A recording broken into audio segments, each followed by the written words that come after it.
Ukraynada vəziyyət hər ötən gün daha da ağırlaşır. Ukrayna Müdafiə Nazirliyinin açıqlamasına görə Rusiya hərbi hava qüvvələri Mariupol daxil olmaqla Dnepr, Çernikov və Nikolayevski bölgələrini atəşə tutub.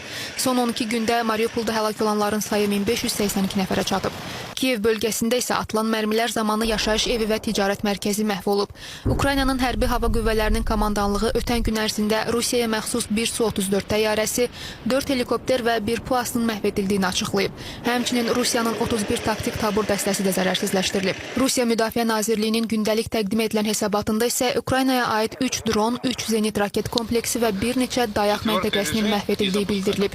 Rusiya Silahlı Qüvvələri Novoandreyevka, Kirillovka yaşayış məntəqələrinə çatıb və Blagodatnoyenin qarşısını kəsiblər. İrəliləmə 8 kilometr təşkil edir. Rusiya ordusu hücumu davam etdirir. Geniş cəbhədə Novodonetskaya, Novomayorskaya, Yegorovka xəttinə çatıb. İrəliləmə 11 kilometrdir.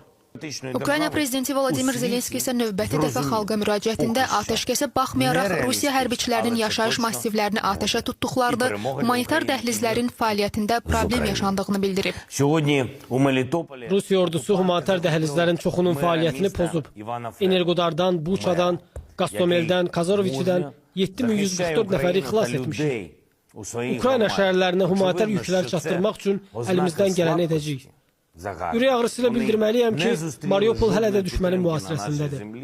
Rusiya ordusu şəhərə bizim yardımlarımızı buraxmayıb. Bizim insanlarımıza, Mariupollulara əziyyət verirlər.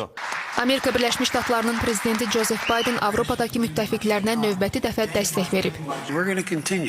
Avropadakı müttəfiqlərimizi dəstəkləyirik. Biz NATO ərazilərini müdafiə edəcəyik. Beləliklə mən 12.000 Birləşmiş Ştatlar